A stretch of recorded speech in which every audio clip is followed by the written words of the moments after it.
Good evening, everyone. Welcome to another Robotics Lab segment with the 2MK team. This, however, is, as soon as I've got this sound check done, this is more of a disc guidance segment than a Robotics Lab. The question is simply how well we're doing in terms of progress on these bots. But since we don't have every single point system and so on, and you won't be able to get them all from this stream, do understand that you may need to wait for the bot release. If you're familiar with our content already, then you can just expect the usual stream segment flow, just with 4 bots relatively quickly instead of just 1. If you're not familiar, well, I'm just going to get right into it and you can see what sort of thing we're talking about today. Our bots consist of using the game's setup of different actions played back into each other, particularly using the replay option random, to get you an entirely new experience from just combining specific ones. Instead of having it partially able to do that, we aim to set it up so that the bot does an entire specific set of things. I'll demonstrate this a little bit more easily than just talking about it though. And since we're starting with Guilebot today, as he is the most simplistic one to use, I'll also be talking a bit about how bot recording works and why it's done the way it is. You'll notice that I've gone in here to start recording on Action 1. If you're not familiar with how training mode works in these games already,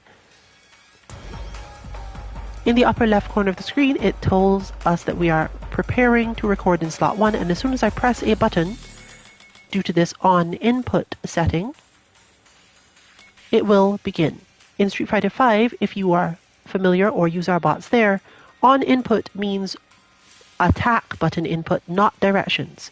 In Street Fighter VI, this is also counting directions, making it somewhat harder, but not impossible, to get first frame inputs using specific things. So for the unfamiliar, first frame input basically means, can I get the input to happen without any neutral or directional things in front of it? Please watch the right side of the screen in this case, because I'm about to press a button for Guile. That was not a first frame input. It was close. I only pressed the down back direction for 1 frame before it actually started, but it was not first frame, and that means that a specific thing doesn't work. We're not going to be spending a lot of time on that for today. I'm just going to make the recording and explain in detail as we go on why it matters.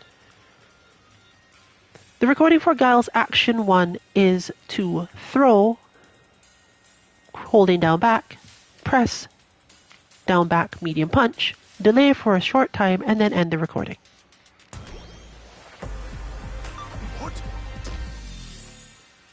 In this case, since I need to hold the light punch and light kick until the end, I changed the button mapping so that I have something that I can easily hold since I'm using pad. But because of this, since my medium punch, which I also need to press, is normally my R1 button, I'm going to have to change it to something else and press that. In this case, I'll use square. You can use whatever works for you. In general, when something tells you hold the button, it simply means, probably if you are a pad player, you want to use a shoulder button for the purpose. So we're going back to recording. We're recording Action 1, again, holding the light punch, light kick, the throw. I think I pressed something I didn't mean to. Yes, I did.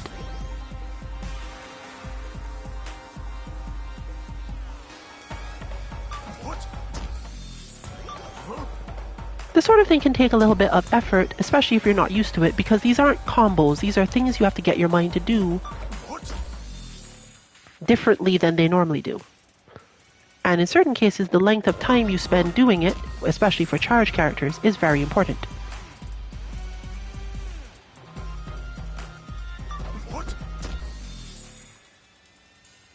Fortunately here, it can be quite long, because I would have told you in the input whether or not you needed to make sure that one input was hidden, i.e. disappeared, in the animation of another one.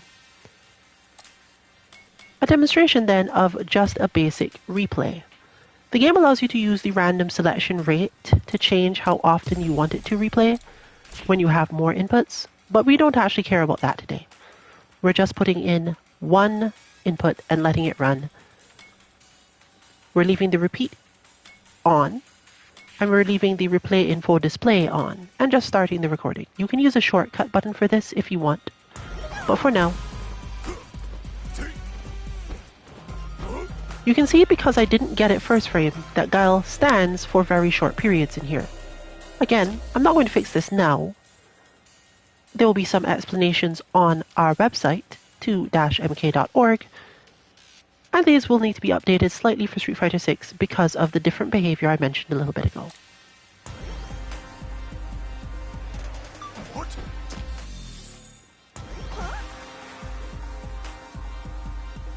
In this case, it looks a lot more like I managed a first frame input, not the one I wanted precisely, but I got something. And in this case, it wasn't actually completely vital for that to be a one input, a down back input. So I got close enough, and he also should have enough time for charge. If you're not familiar with Guile as a character, he has moves where he holds down or back for a certain amount of time, and then by tapping forward or up, he does a different move. We've already recorded his action 3, and we'll use that as the demonstration, hopefully. I'm going to turn this on by pressing triangle, and we're going to allow it to replay a couple of times. And if I've been successful in this, what should happen is a flash kick at some point, and I'll explain why that happens as we go through it. Right now, Guile is just using slot 1 over and over.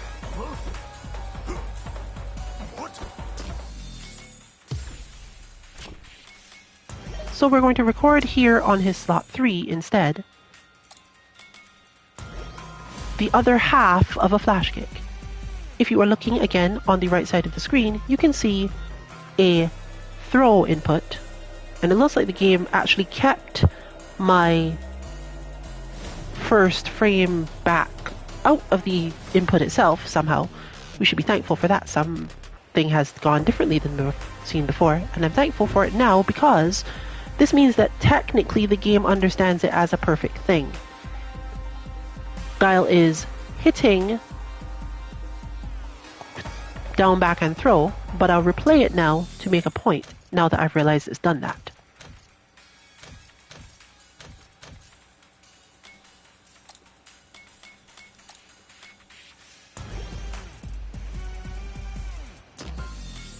Fortunately for us then, it means something specific happens.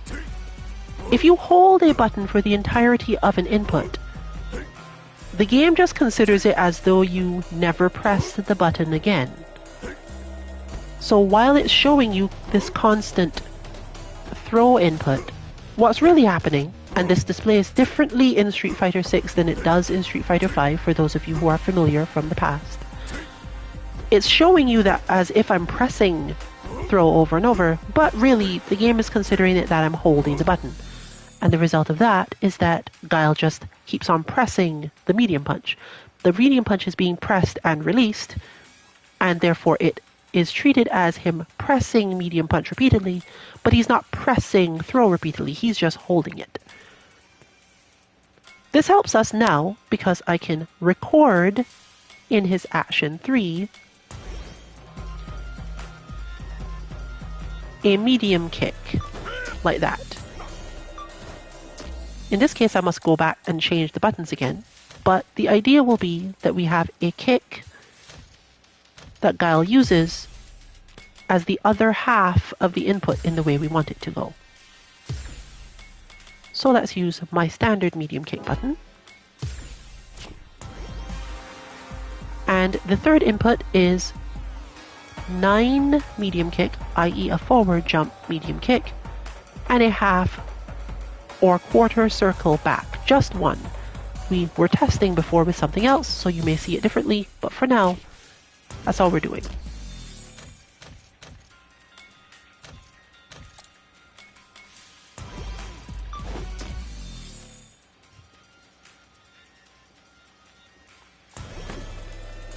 Notice that I did get this one first frame because I'm more used to these. And I held the medium kick for the entire time. On the right side it shows up, forward, medium kick for 6 frames, and then a quick movement back. The result of these played together is surprising to those who aren't familiar with how this game works.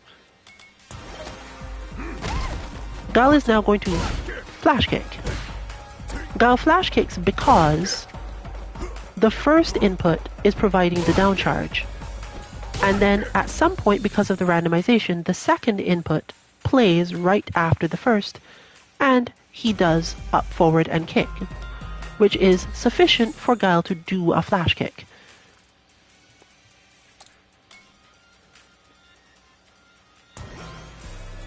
This is a technique we call edge shifting, and it comes up a lot in conjunction with the other one from before, where you are holding the button and trying to get the first frame. And those techniques basically cover everything you really need to know to do any bot, other than complicated combo style inputs. For the next recording, we're going to try to get Guile to do a sonic boom.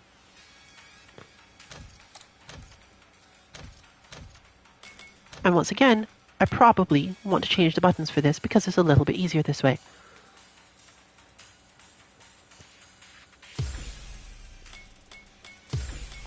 But I'm going to try it with my standard ones because it's not impossible, and it's often, as you can see, it's a lot of work to continually go back to this menu every time. So you can try it a couple times with just your standard button configuration. See if you get what you want without too much effort, and if not, then maybe go change it to make things easier on yourself. We're going to try for a forward light punch plus medium punch, followed by a quick crouching heavy punch, and then a crouching medium kick. The crouching medium kick will be held until the end. That sort of thing. So we are now beginning Guile's recording. Now that's quite fast, but it's actually okay for it to be fairly fast for this one. And I didn't get it first frame, but this input doesn't really require it. So instead, let's continue on by turning it on and replaying all the recordings.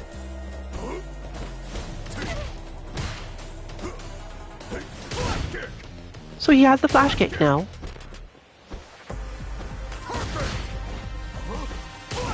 But as you'll notice, he also has the option, after throwing a couple of those medium punches as before, of throwing the sonic boom, for the same reason as the flash kick working.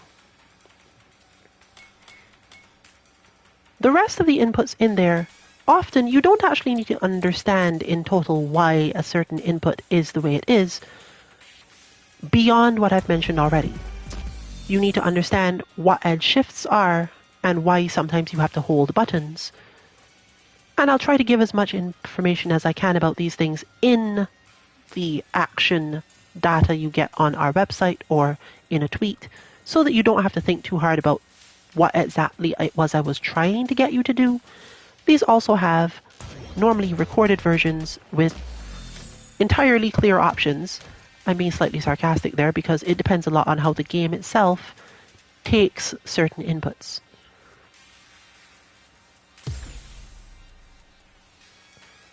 But his next input is a good example of something difficult relative to all this that will usually cause you to need to change your buttons.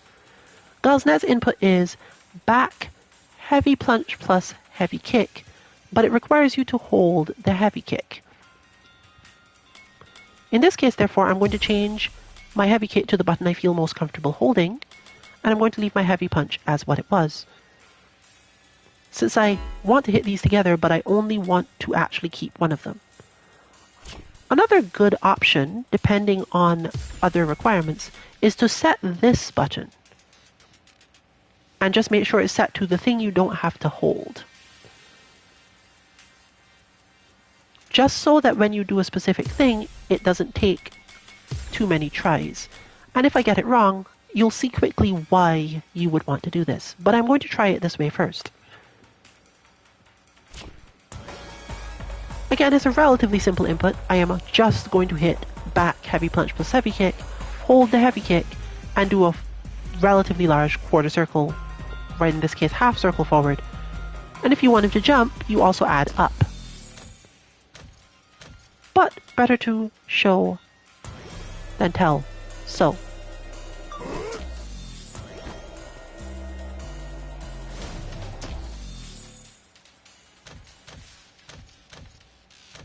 And that's an error in button settings. So back to fixing that. Another reason why you generally don't want to come into that menu too often. It's just a source of frustration a lot of the time. Particularly in this case where there's no quick way between the two setups for recording versus doing that.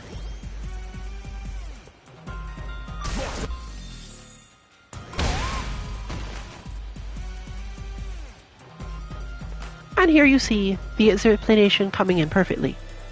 Because a shoulder button, for me personally, tends to get hit a frame or two behind the face button, you'll notice that I hit a neutral heavy punch for one frame before I did the heavy kick. This is exactly the sort of thing you can solve by setting the face button, if you're the type of person to have the same problem as me, to the combination, because you will eventually release this and everything will be fine.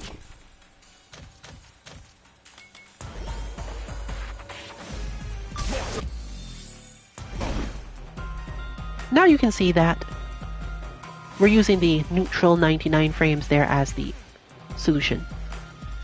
You can see that I did manage it. It does have an up as in a straight up, when I was technically meaning that I would want a up forward, but this actually is entirely optional, so we'll get back to this later if it causes us problems in his behavior.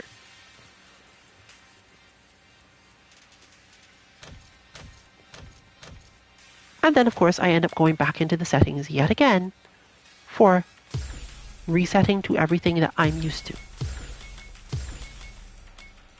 We will try to make sure to tell people outright when you should spend your time on this, because it's not a thing you want to be spending a lot of time on.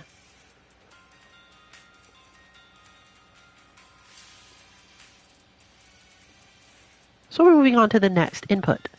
This one is relatively simple, so I shouldn't need to do anything here really to change it up. I do get to go back to my standard input for a while. I'm hitting just a standing medium punch plus medium kick, which is set to one button, a crouching light punch, a crouching medium punch, and that's it. These might be hidden by the parry, which brings us to hidden inputs. I will sometimes mention in the explanation what should be hidden, what shouldn't be hidden, and there are a couple of times where it depends on your speed, and I'll try to clarify that it might be hidden or not based on how quick you are, but if that's the case, it means it doesn't really matter.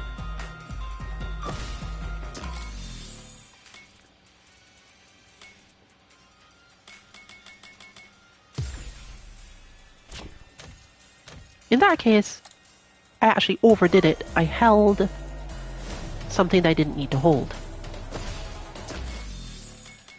And this is a thing that happens quite often when you are used to doing it that way. In fact, I've been doing this for so long that I generally am conditioned to hold shoulder buttons whenever I press them. But that looks about correct. It's as much easier to record things that start with just an attack button with no direction because there's no coordination to do. But you can see on the right side, medium punch plus medium kick, a crouching light punch, a crouching medium punch following it. About 14 frames between them, which is about the amount I want because technically this could combo. and the ending of the recording without any change out of that. So this is giving us another option for Guile charging. It might not have actually been enough frames for that, but we'll see. Now I'm going to go into explaining what the sort of outcome you get from this is. The other buttons and inputs are technically a little bit unnecessary for the demonstration I'm doing, so I'm just going to show it off with just the 5. If you're familiar with our content already, you know that we only had 5 before, so it didn't matter. But we've learned different ways of using the ones we've got, so might as well keep it. There are 3 more inputs to come, therefore.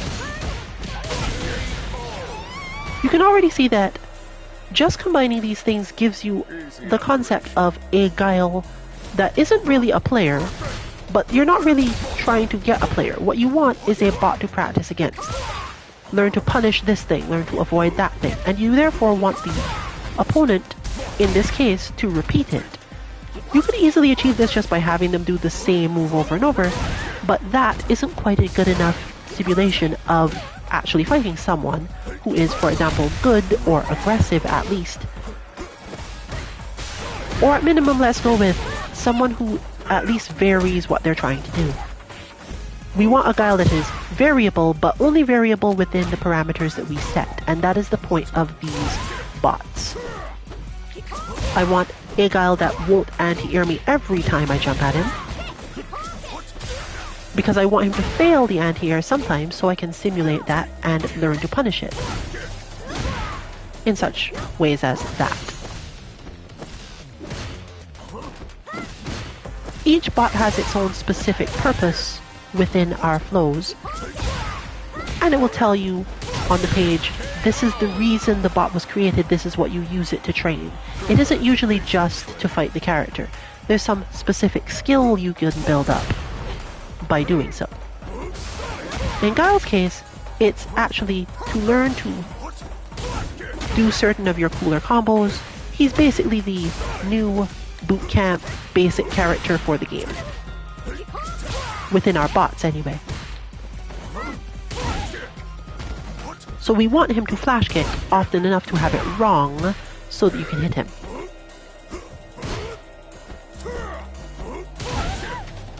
But you also want to not know when he's going to flash kick. You don't want him to just flash kick over and over. You want to be in the mental state of having to figure out what just happened quickly enough to get it right.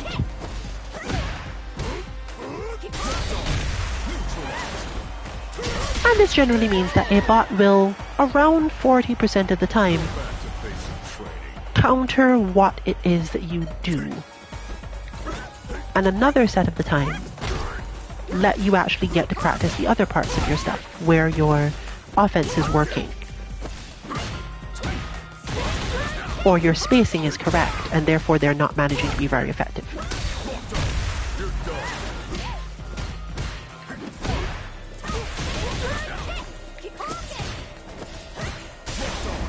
So while you probably shouldn't jump at Guile as often as I'm jumping at him, you can learn things like how to do it without getting hit by flash kicks. Like that. Which is harder to practice against people because they'll realize it's coming and try to deal with it. Whereas the bot won't reposition themselves, they'll just stand there more or less and let you get away with it. It's good for learning frame data in situations where they continually repeat. Similarly, bots are generally not built to be very consistent in either punishes or actually defeating you. It's not that they don't defeat you or have the option to defeat you at all, it's mostly just luck. Some days you'll get completely beat up for doing what you're doing, and other days they'll just kind of do random spammy things and you will get to beat them up yourself.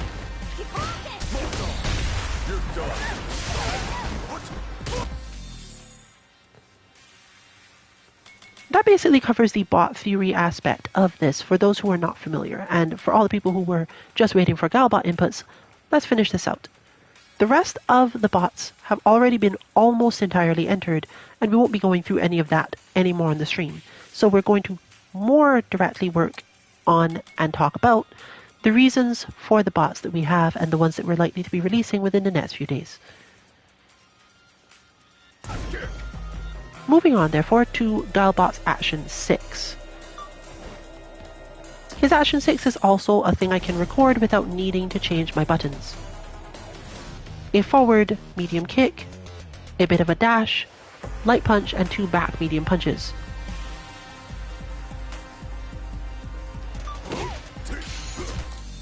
And I end the recording while holding the medium punch.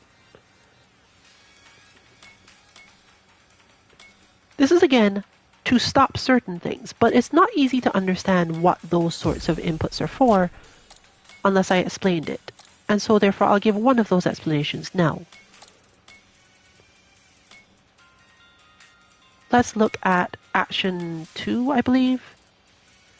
Yes, let's try 2 plus 6.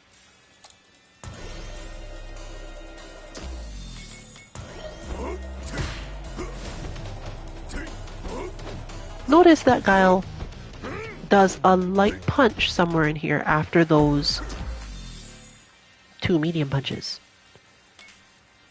This is because, since I held the medium punch all the way through the end, he actually didn't ever let go of it. And that means that at the beginning of his Action 2, which as you'll remember is just a forward medium punch plus light punch, which he's continuing to use here, that medium punch has been basically erased by the fact that you were holding it at the end of Action 6. And therefore it becomes a light punch. But I want more than that because I technically want this input to also result in sonic booms. So I have to be a little slower on a particular thing.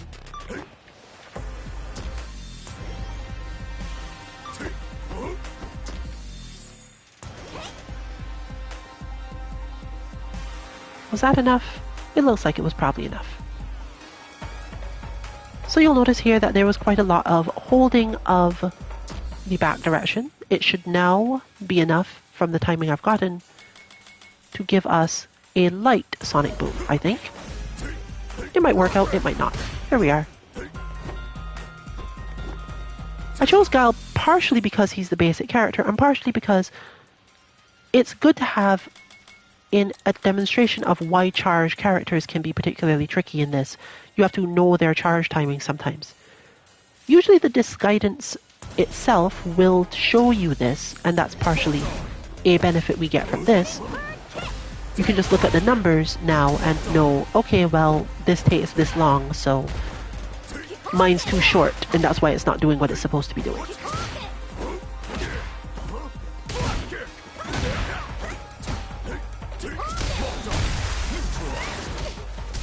Though I did get a little bit of time in the beta, I'm very used to playing Street Fighter V Chun-Li. And that brings us to what Guile actually is for. Helping you practice new stuff for your characters.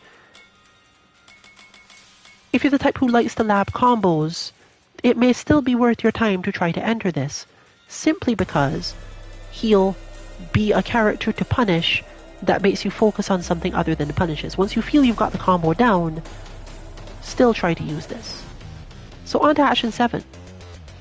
This is going to be a forward medium kick plus heavy kick, a hidden jump, back dash, and some probably like a moment or two of holding down back.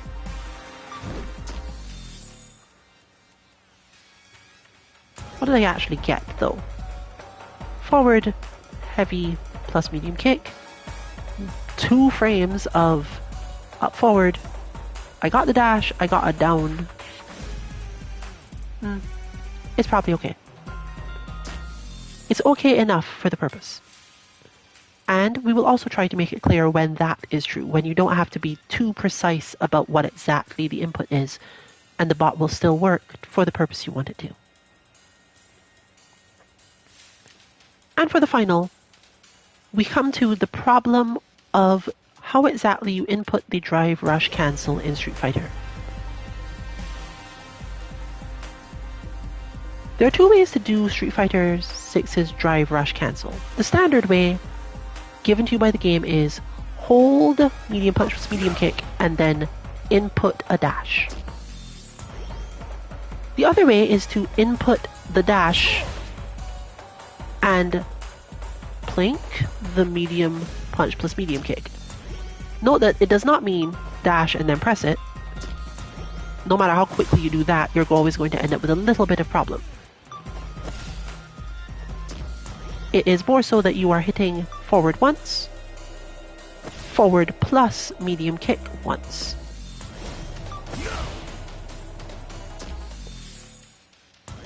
Depending on the bot, we're going to always try to put the drive rush cancel stuff in Action 8, but there are going to be times when it's not there. But depending on the bot, you can sometimes do it whatever way is most comfortable for you. And sometimes you have to do it exactly one of the two ways, and we will tell you which. In this case, you must do it the dash, then tap medium punch plus medium kick way. Worst of all, for this particular input, there are two additional requirements. The first is that you actually hold just the medium kick until the end, which is a pain by itself. In this case, I don't actually have to change any buttons for this, but I bring you here to just remind you that you might have to. In my case, I can hold medium kick either way because it's already a shoulder button.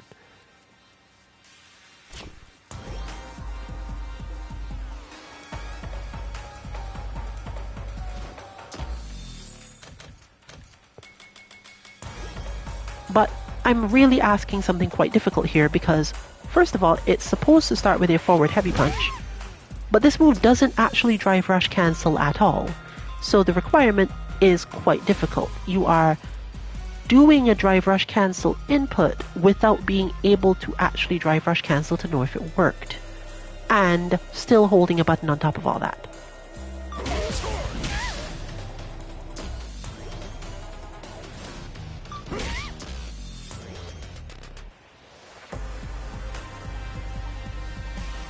For example, I have to look at that and try to figure out, did that work? That didn't look like it worked. That didn't have a dash in it. And because it's physically counterintuitive, even if you're a Guile player, because you actually can't cancel this move in this way, good luck with it. But it's not vital to the bot, so thankfully I could just get away without doing this at all.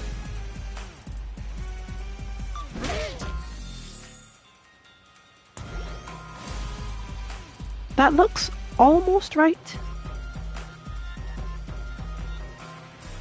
but I somehow don't trust it, so one more try.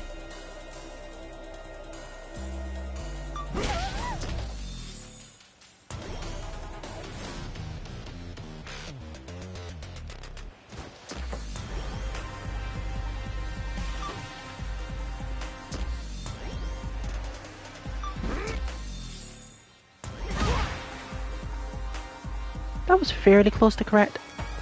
I'm seriously looking at it and questioning where I managed to hit the heavy punch the second time. But it probably doesn't actually matter that I did it. Leniency and errors in bots sometimes result in altogether new and interesting things, so you don't actually bother re-recording them. You just let it play that day and try another day with the recording and see what you get. We will generally let you know if it's really strict and cares a lot about you getting it perfect.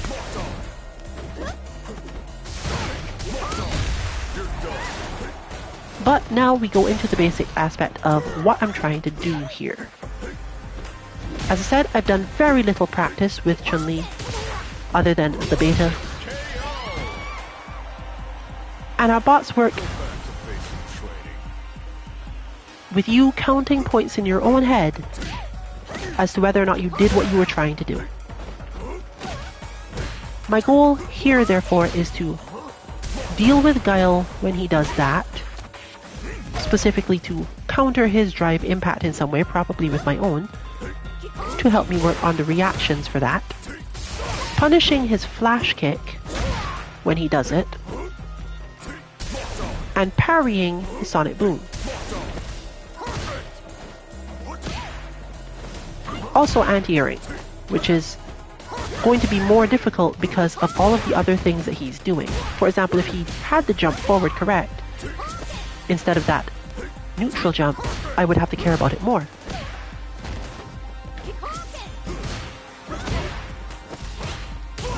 But because I can't be sure which of the things is happening, I'm actually testing my reactions a bit more strongly.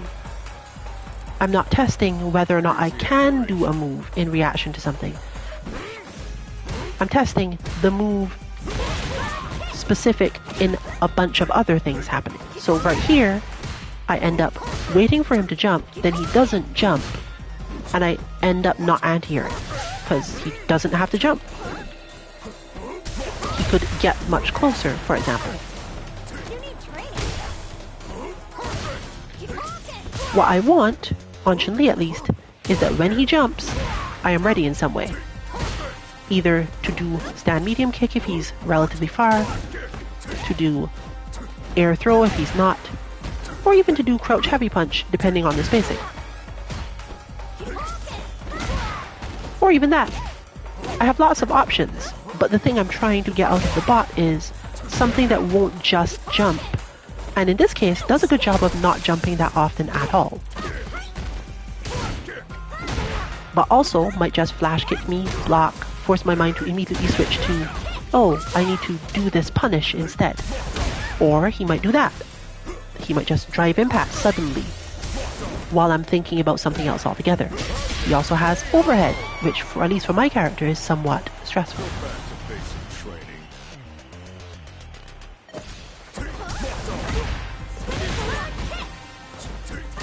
Since he's so basic, fortunately there's not much else to talk about.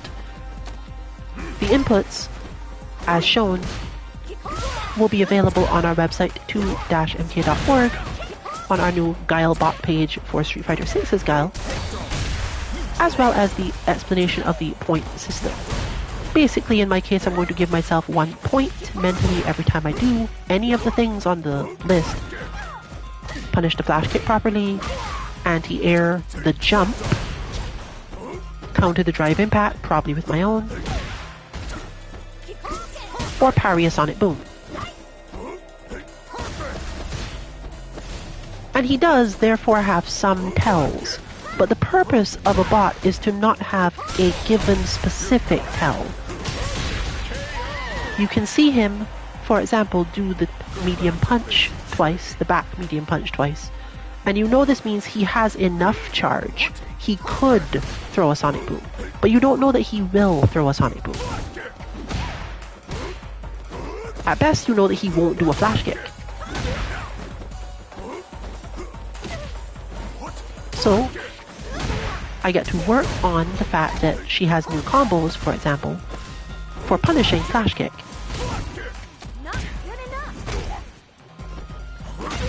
I could sit here and wait for him to do the flash kick in order to get the point. But depending on his spacing, which he will change, I might not be able to punish it as easily, so at least I'll gain something there.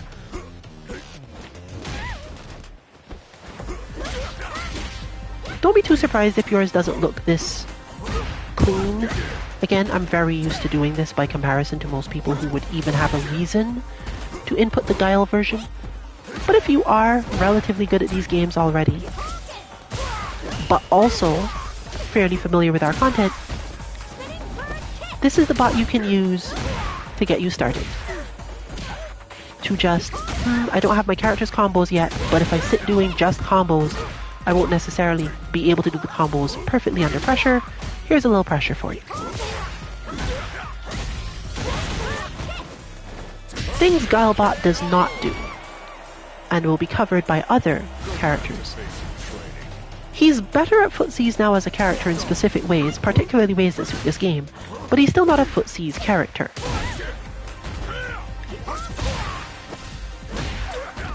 Due to his style, he's not very good at putting you in the corner quickly, nor keeping you there. And because of the style he plays, generally, you are more likely to be jumping at him than him jumping at you. And if he is jumping at you, he's probably not tricking you when he's doing so, because he spent all his time positioning himself correctly for his defense, and therefore you probably aren't seeing him jump in on you except in a position where you really can't do a lot about it, but it doesn't matter. So, the idea of a training regimen based on this, in my case, would be learning to cancel that into my other stance and actually continuing the combo properly and so on. That sort of thing. And I'm just going to try to do that until I have it perfect, without fighting any specific person who will avoid the situation I want to train in.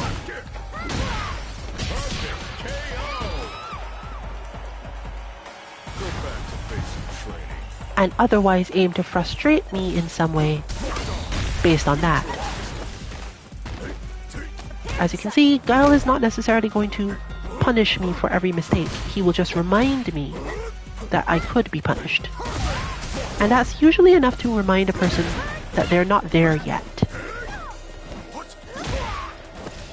Something about their timing or spacing or intention or just combo execution isn't necessarily where they need it to be to feel comfortable in matches with people. And so, it brings us to here. But let's move on, and as I noted, the other bots that we're going to use have mostly been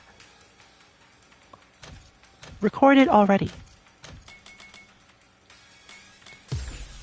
And for that, I will break in another team member to show off a specific aspect of it.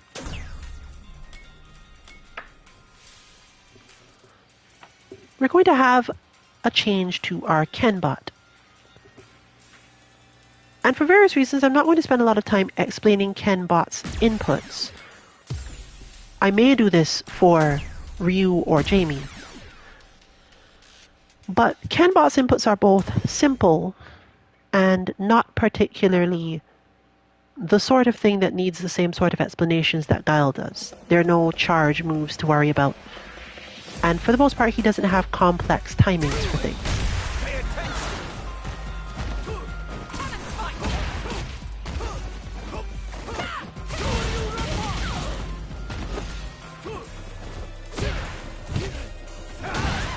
I should remind her to actually change the buttons though, because I do turn off something. She might have already set it in custom though. We'll see. Let's instead discuss things like gauges and what Ken bot is for. In general, we will set the player's health gauge to not refill. The purpose of this being that you are supposed to try to get your 10 points before all of your health runs out. The bot, on the other hand, is allowed to have refilling health because sometimes you want to just constantly do your maximum combo without too much confusion as to whether or not you should be restarting.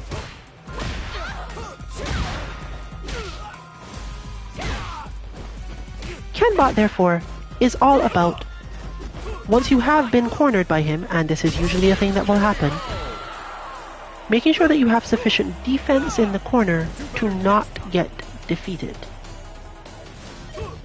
If you really want to get there quickly, you can probably start yourself in the corner.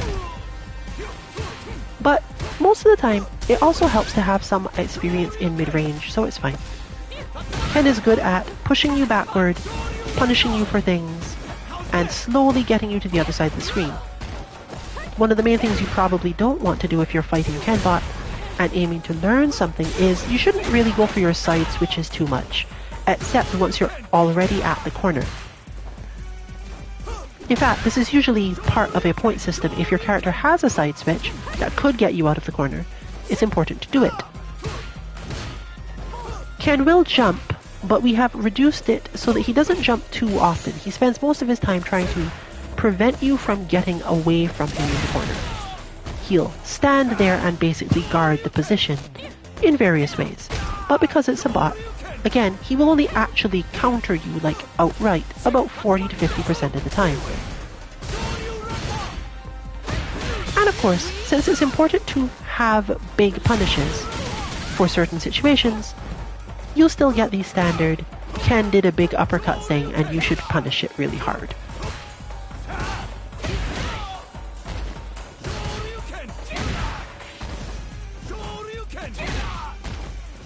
It's often good to go for some of your more difficult combos against Kenbot simply because you kind of want to drop them more often. You want to spend their time here not so much going for consistency, but going for big power and damage. Because when you do get it wrong, Ken is the bot most likely to show you outright that you made the mistake, either by using an EX move, repositioning correctly, or just hitting you quickly because he can. His game plan revolves around staying close to begin with, so if you mess up, most of the time you will be punished in a meaningful way, even if you don't take a lot of damage. The visceral feeling of, okay, I shouldn't have done that, is strong with this character. Similarly, you can just mentally pretend that you are already in the corner. Don't spend too much time trying to backdash. Don't just walk up to him. Not that you generally have much chance to do that anyway. But you're thinking about, can I reach? Is this pushback correct? If I were to jump right now, would I be safe? Those sorts of things come up a lot when facing Ken in the game as a generality, and therefore we decided to put the Ken bot around that, while still leaving you with the, oh, I should probably punish that uppercut really hard.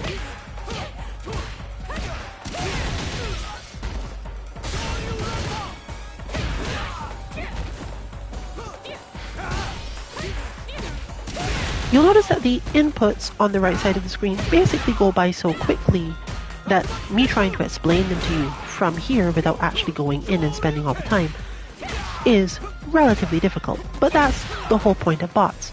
They are doing many things. Many things that are sometimes just entirely hidden by animations of other things. This is what makes them capable of being so flexible. Why, up until this point, for example, you haven't seen the super or the EX version of certain moves. Not to mention, of course, the fact that he's in burnout and we do have it set such that he doesn't regain his drive meter. Which brings us back to meters. Not every bot will be set in this way where they actually have a limit on their drive meter or even on their CA gauge. The one thing that tends to be consistent is that you get no refill on your health and they get theirs refilled.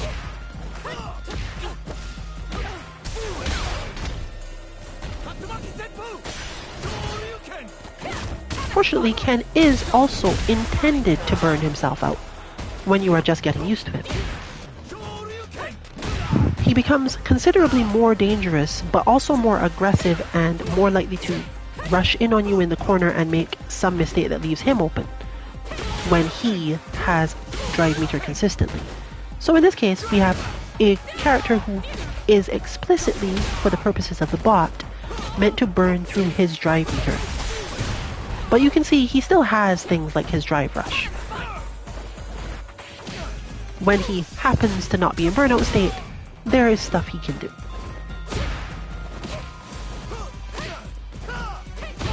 He also jumps enough that you should learn and focus on your anti-airs at least some of the time, making him very similar to the Street Fighter V Ken bot in terms of functions of that type.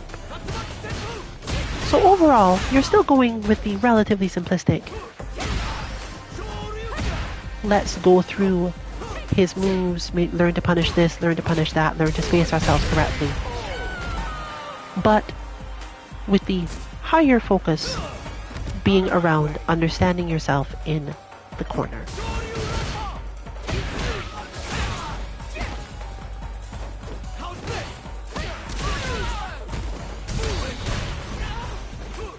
When you've learned to use these tools enough, you'll generally be able to make sure that you can at least keep up with them. And you can move on to more extreme versions of the bot.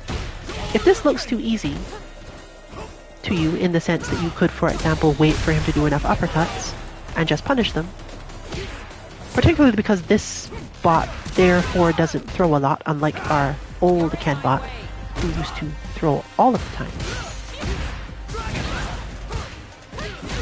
We also offer different difficulty levels where you simply remove one of the points. You want to learn to practice to punish the uppercut, but once you've got it down, technically you would want to not punish it anymore, or rather not count the point for punishing it. If you feel you've reached a point of confidence, then just don't take the point anymore. Challenge yourself to get your points off of the other aspects of it until you're at the extreme level where you're able to fight this bot at an extremely high level in terms of fluency of understanding of what he does and how to punish it, but you're basically just dealing with the last part, just making sure that you handle being corner guarded correctly. And getting almost all of your points from something at least related to that, even if not just one point system.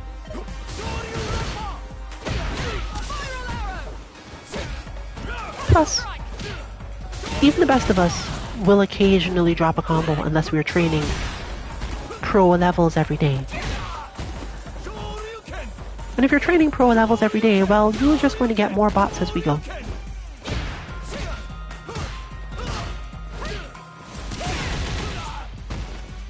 Therefore, this mostly shows off what Ken is for, and given his purpose, if you are on day one and you feel that you need something more than Guile, because you have this type of skill already or you've practiced your combos already, you don't really need Ken, and therefore I won't be going through Ken's inputs on this stream. We're moving on, therefore, to Jamie.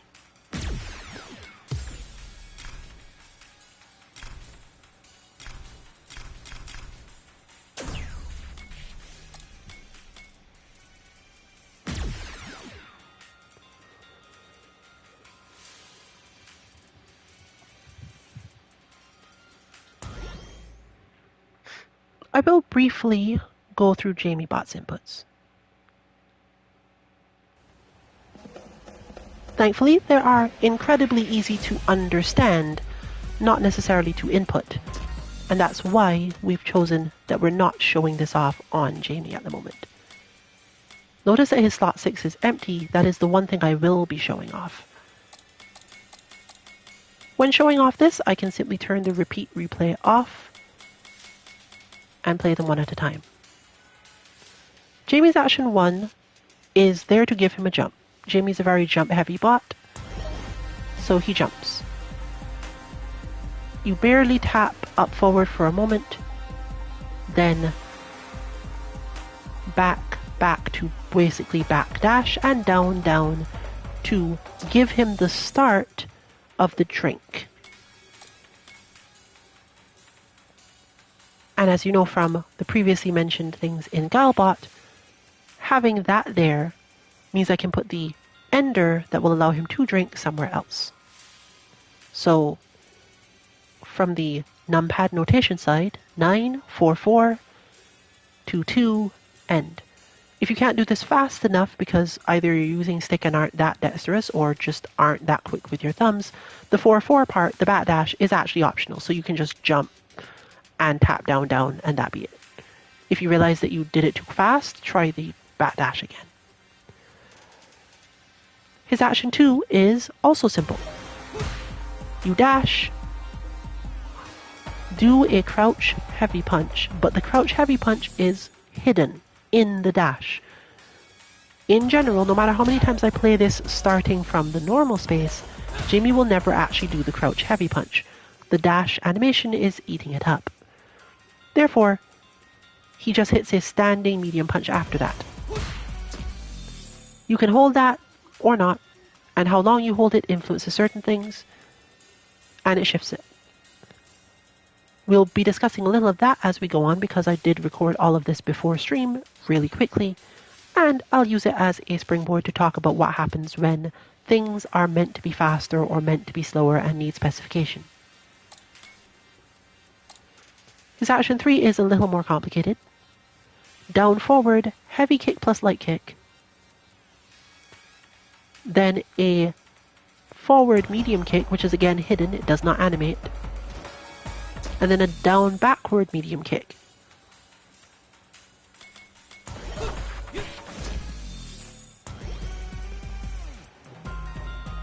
This one benefits from being done first frame correctly.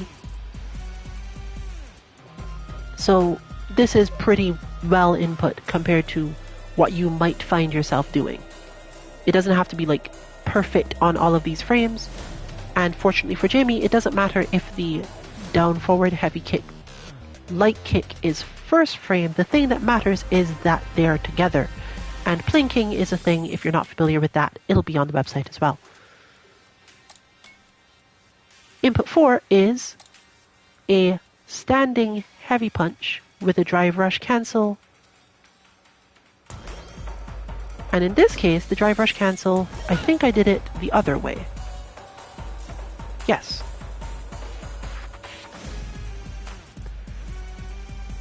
Note that even though you see an input here that is forward heavy punch, that forward heavy punch happened after a neutral heavy punch for 4 frames, so there was no chance of it going any particular weird way.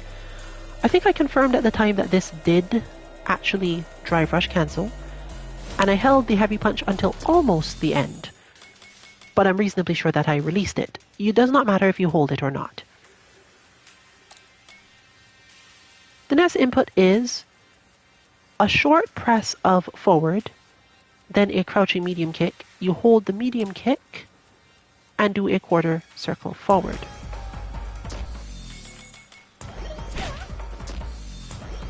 I'm still so unused to the fact that going back won't immediately cause the bot to play. In this case, we only walked forward for a short amount of time, 4 frames. It might be better for it to be longer. But it still went relatively quickly into the crouching medium kick, and because of the way the inputs show in this game, by holding the crouch medium kick, we ended up seeing it as if it was hit on all the frames of the quarter circle forward. I'm going to skip over slot 6 and come back to it. Slot 7 is also really simple. Another standing medium punch with a hidden heavy punch plus heavy kick, and in this case the direction doesn't even matter, but it's almost certainly going to be just another standing input. And then a quarter circle back. Another nice short input that generally is enough similar to a combo that you won't have too much trouble managing to input it. And action 8, the easiest of all.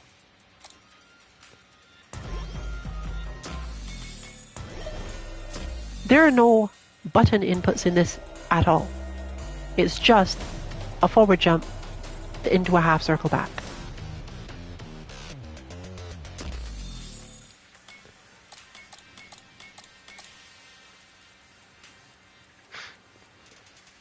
So, we're going to turn this on, and I will tell you in advance what the last input needed to be and why it was so important. And I'm going to use the differences in behavior to demonstrate how this works. As for your general goals when facing Jamie Bot, you're mostly trying to anti-air him and deal with him randomly doing that.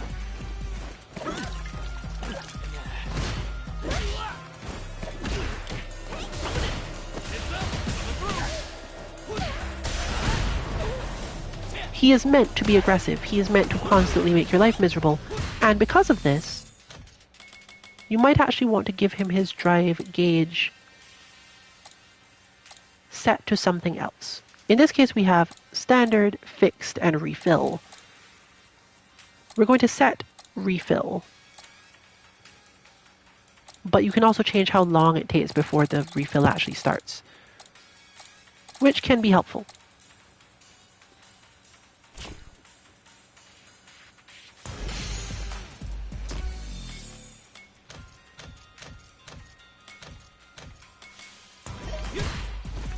So now Jamie is going to try to reach me, and my thought is, okay, I need to watch where he is, constantly mentally think of which anti-air I need to use based on where he is, and be ready to do that anti-air.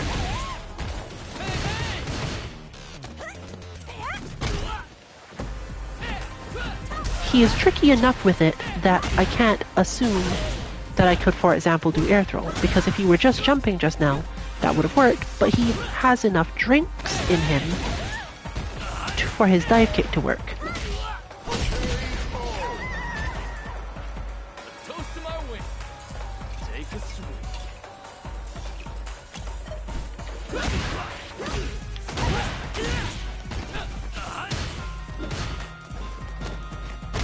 But I know that since he's that close, in that case I can anti-air with it. If you have slower anti-airs, it becomes a big deal as well. He will constantly inch forward and try to trick you and hit you in various ways. And you have to be ready for most of it, at least. Since if you anti-air correctly, he'll do things like go over your head, dive kick you, or just beat you because his buttons are better for the purpose.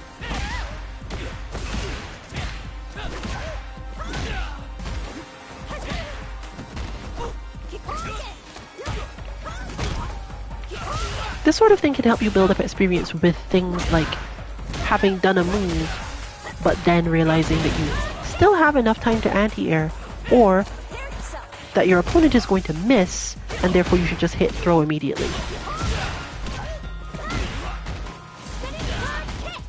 And you'll notice that by changing that, I'm aware that he managed to get the burnout, but it does still refill fast enough that I don't actually get to spend a lot of time in burnout. So there are some advanced options you might be able to find in there.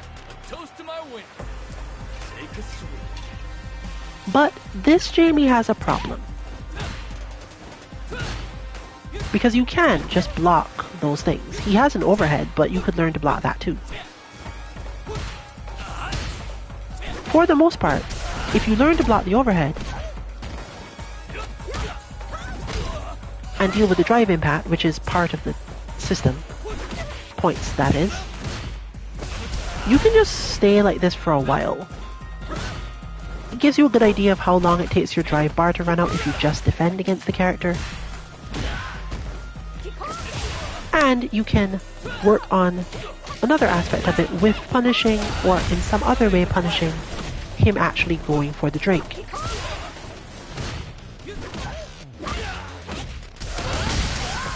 But we didn't want to make him too complicated, because part of the purpose of Jamie as a bot is specifically matchup related. We want you to learn the differences between Jamie's different levels of drink, because his moves change, and therefore his various effectivenesses change. At only one level, there are certain moves I don't have to worry about at all. He simply can't do them.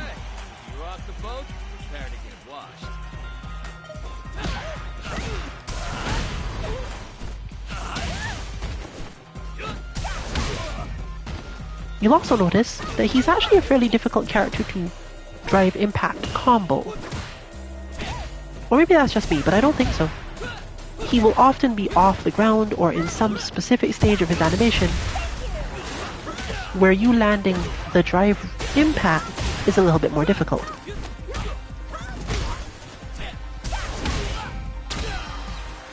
In this case, it's useful because he got all the way to the wall and got stunned. But he tends to be in the startup of moves so often that he doesn't just get battered by the drive impact the same way most characters do, and because he jumps forward so much, he tends to go over them. But in this case, I can recognize, oh, that wasn't him flying away, that was me actually landing the drive impact correctly. Or rather, it just happened to go the correct way, and therefore I should try to go for that combo instead of a different combo, for example.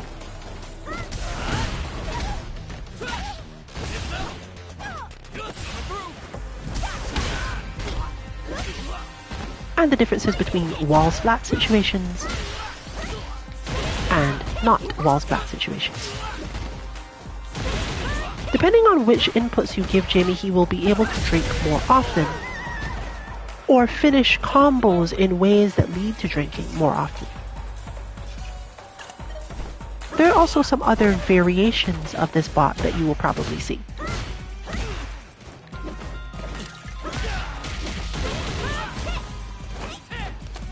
On our page generally we will have variants depending on sometimes your character or even your playstyle or goals to help you understand what you can and cannot do and how you can make the bot behave more usefully for your own training. Or even just experiment with things that aren't as normal for you.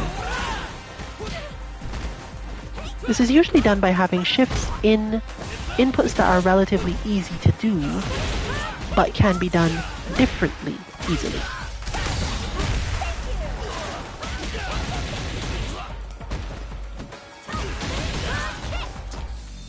But remember I noted that we don't have his action 6. His action 6 isn't terribly difficult. There are variants to it, but we're going to just use the very basic one. His action 6 is a standing light punch plus light kick, i.e. a throw, and then 6-3-2 end. That's it. It's extremely fast. So, that's literally all we needed. It looks like it ended correctly. The reason for 6-3-2 is related to another different thing we did. There was a down forward heavy kick plus light kick mentioned somewhere before, and 6-3-2 inputs of this type are used to make sure that the character can do uppercuts. By doing the 6-3-2 and ending there, any down forward input starter that would match an uppercut input will also work. But the main thing this does is give Jamie a throw.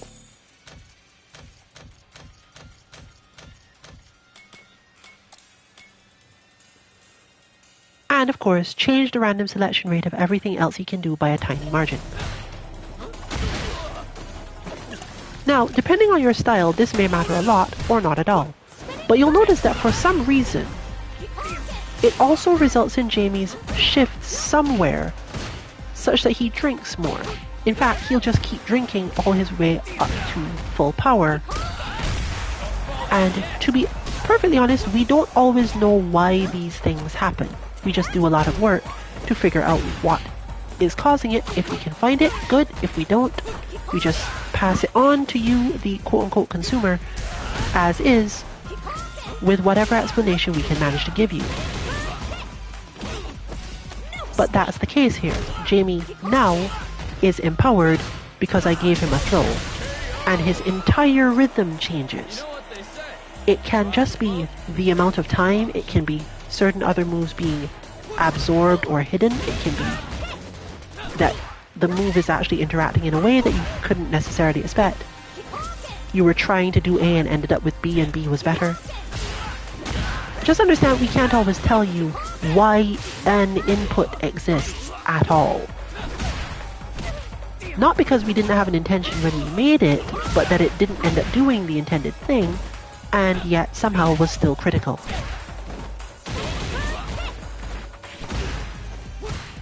But even with that, it doesn't mean Jamie will use it. It's only through much checking and experience that I can tell you that that input in particular is important to make sure Jamie does drink a lot. And of course, throw. But that doesn't mean that on any given instance of you fighting him that he will actually use it.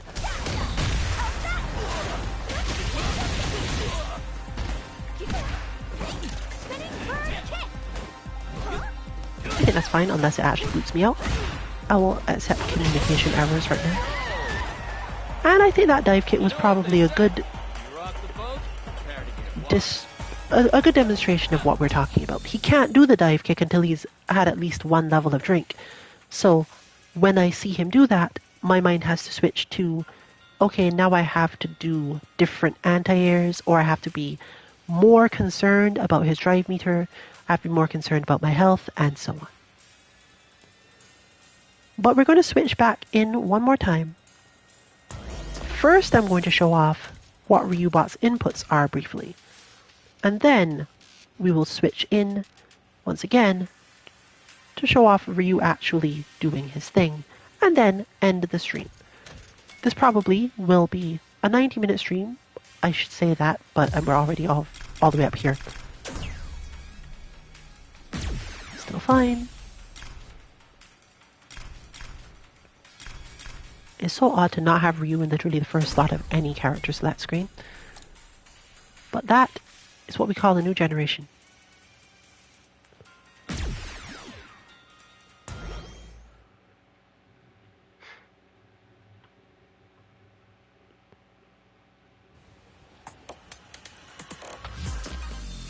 Ryu is a much harder bot to explain, and if you've gotten this far, it means you're familiar enough with our bots that you cared enough to watch to the end of this aspect of it. Ryu is the ephemeral concept of footsies. Back in Street Fighter V, we learned that it is possible to make a bot play footsies, not necessarily incredibly good footsies, but it depends on the character's kit. In this game, Ryu is the one who has the kit that makes him play something akin to footsies.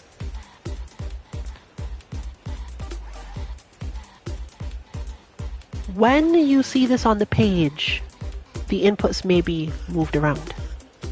If you're planning to input it from this stream, it's absolutely fine either way, just remember this. And don't be too confused if the action numbers don't match up with what you see on the page later. Ryu's inputs are relatively simple. In this case, for example, just forward, heavy plus heavy, heavy punch plus heavy kick, and a half circle backwards.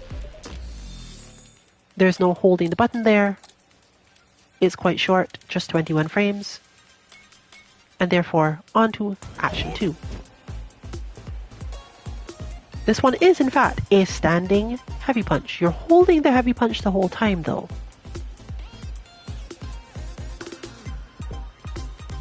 And it goes into the medium punch, down forward medium punch,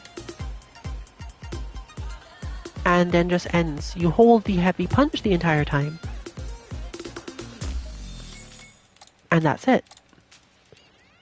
It's relatively slower because you're kind of waiting for the medium punch to actually animate. The slot 3 is even simpler and faster. You're just doing down forward medium punch, a tap of back, and then it doesn't really need to be a quarter circle back. You can end on down back for various reasons. But if it's a quarter circle back, you shouldn't worry about it either.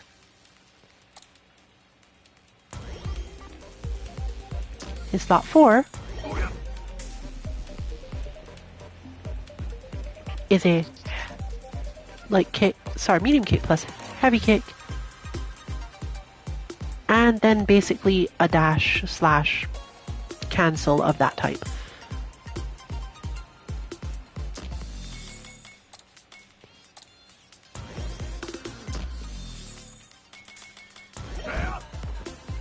Five is similar. It's basically just a sweep into a quarter circle forward jump. One thing you might need to understand about this type of input is that you really want the jump part to be very, very short. This is because the input leniency of the game means that if you do quarter circle forward to up forward, but the up forward is really short, and then you hit a button, the character does the quarter circle forward button move and does not jump. So this is a case where it actually matters and it is relatively strict. But I think 5 frames is the limit, so it's probably working fine. This input, also quite simple, except that you have to hold the light kick part. You are pressing either down back or back throw, light punch plus light kick, but you have to hold the light kick, which you can probably have seen from other parts of the stream earlier. Various ways you could set up your buttons to make this work. The throw animation should be long enough that when you press that medium kick you can see, that doesn't actually animate. The medium kick is hidden, and then it's just a quarter circle forward from there.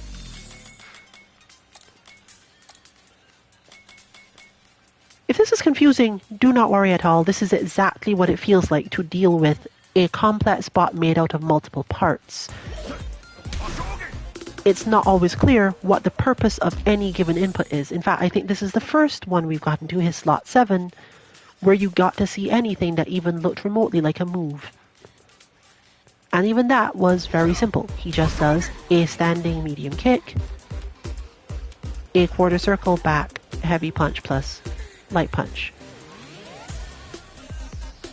And that was technically after a stand heavy punch setup. So what was this for? Technically, there's no way to explain it by just that. You'll have to see it in action. So just to be clear about that one, that was, let me close this for the sake of it, standing medium kick, standing heavy punch, which is then held, quarter circle back, light punch. Even though you see light punch plus heavy punch together there, that's not actually a thing that you hit. That's just you adding the light punch to a heavy punch you were already holding. This input was tested multiple ways, so do forgive me if I don't remember all of the exact details of it. We're probably still working on it, and you probably don't have to remember it at all. Just input it however it looks right now, and check on the website on Sunday when we release the bots. And in slot 8, finally, another short input of back heavy kick. I'm suspicious that this is supposed to be a half circle forward and rather than ending at down forward, but I've been doing a lot of bots, so I'll check that for you later. Instead, let us switch to Cammy, who is a slightly better equipped for dealing with Ryu specifically, sort of Footsie's character. And we'll close out on the basic explanation of what it means for a bot to play Footsies.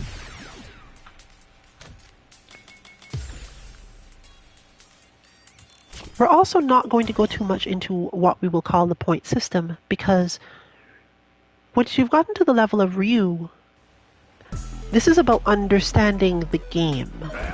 And if you don't understand the game and what's actually important, you won't necessarily know what it is that success against Ryu even is.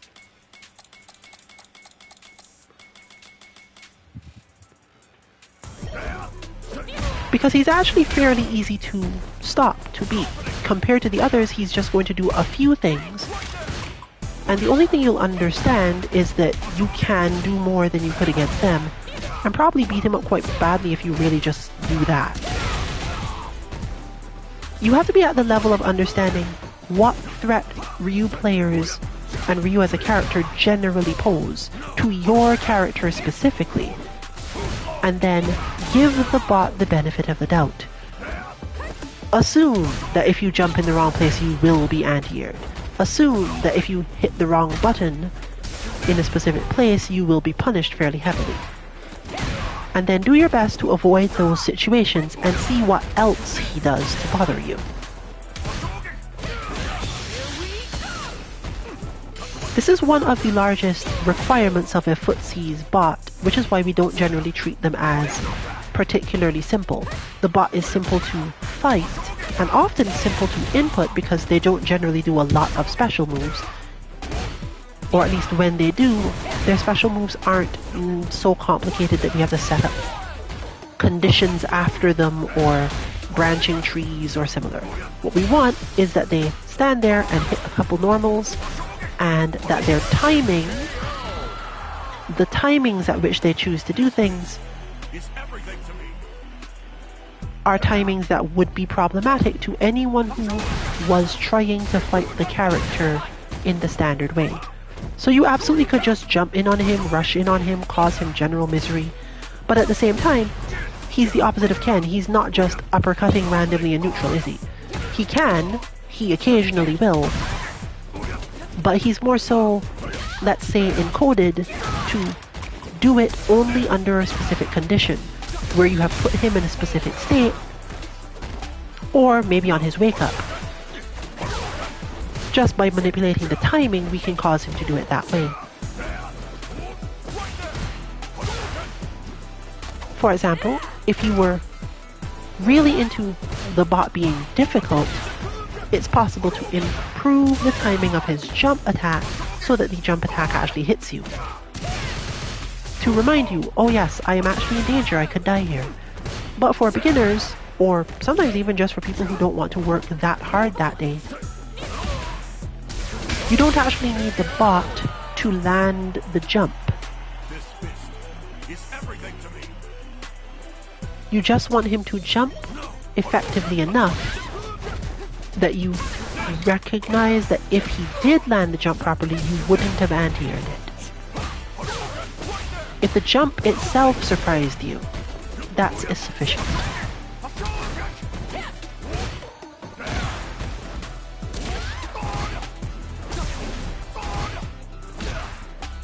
So as you can see here, Ryu spends his time. The bot is basically meant to spend time at Ryu's optimal range. And you, the player, in order to get much out of this, basically are supposed to respect that. But for that to be helpful to you, you had to understand what that range was for your character to begin with. And while we're showing off Cammy, understand that because of the rhythm thing, and the way in which most characters interact with Ryu, it's possible to make the bot work in that way too. A good example would be that move that you just saw is one that will whiff against anyone who fights from further away, and therefore not combo into the Tatsu. But against a character like Cammy, it's actually fairly dangerous for Ryu to do it at all. There are other aspects of his flow where, because he whiffed one move, certain other moves will or will not follow it. And using that technique, you can make bots to do different things. So if you've wondered what is the point of it, how is this supposed to help me, I don't necessarily play a Cammy, that's the answer. Even the most specific characters in this game, all the way down to Dalsim, for example, can manage to do this. But it again can be hard to notice. So after our brief demonstration of Cammy doing it, we're going to bring in one more demonstrator to point that out. In this case, therefore, you've seen Chun-Li do things, you've seen Cammy do things, and Cammy is relatively similar. But our final for the night is Marissa.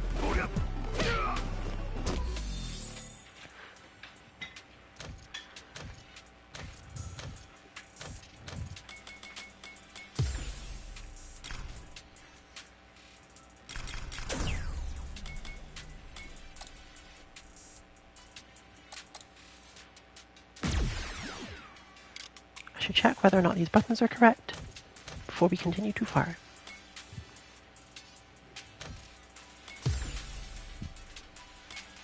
That is very much no.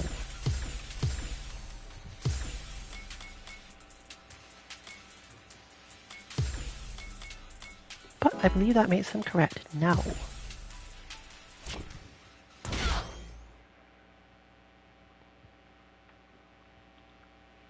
And so we bring in the muscle to close out the stream.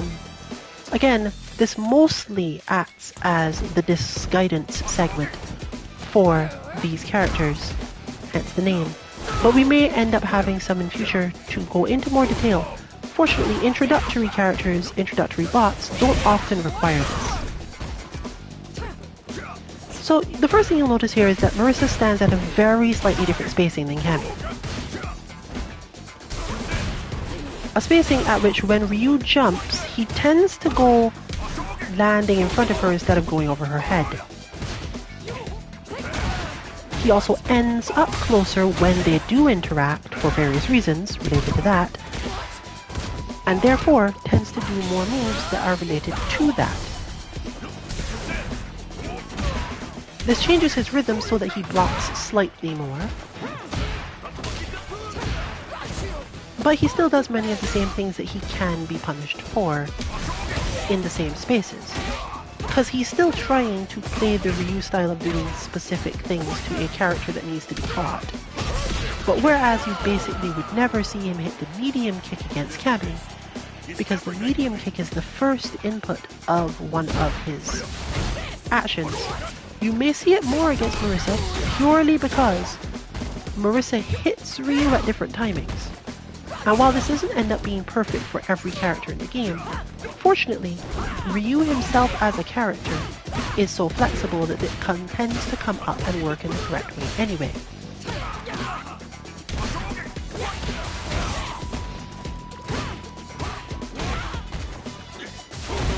This would technically be even more true if we had set him back to refill his drive gauge at a different timing.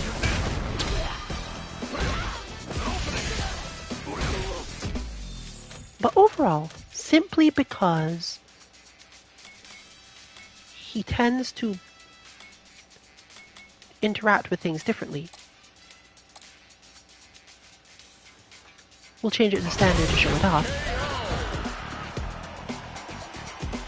He'll shift the way he fights against Marisa because she's not going to whiff punish him for the same things as what Kami will.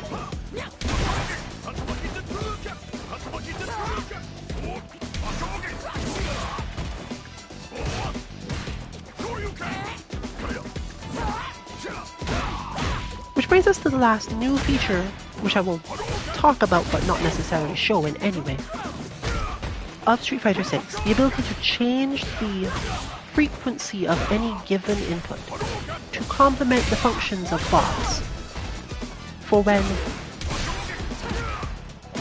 my scheming and understanding of timing isn't enough to get everything we want out of a bot. We now have the option to simply change the frequency of a thing. The exact outcome of this, it might not be as simple as you think. It's very statistics heavy, and it also relies on certain inputs being completely eaten up by others. But we will occasionally have some suggestion about a thing you can do, a thing you can set to a number higher than 1, or technically lower than 1 in that you set everything else to 2 and that one to 1. Just so you can get more or less of the thing required to match up with your character. But that sort of thing actually tends to require multiple days of research from us, if not weeks, to get perfect for more complex bots, and those are not the type we are showing off today. So I don't have a clear idea of how best to make it so that Ryu counters Marisa properly and you can learn more things. But it can be a thing that might come out in the future. So once again, our bots will be available probably either on Saturday and some on Sunday, or all on Sunday, at our website 2-mk.org, most likely at SF6-bots. However, we are going to, do website design, and therefore you should be able to find most things regardless of whether or not you actually remember that specific URL.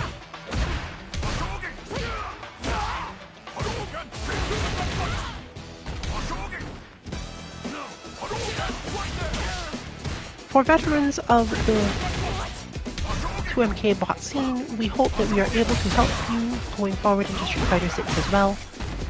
For newcomers who have been looking for resources to help them, we hope to be among those resources. And overall, we wish you good luck with your training. This has been Rillian for Team 2MK. Good luck with your training and good night, everyone.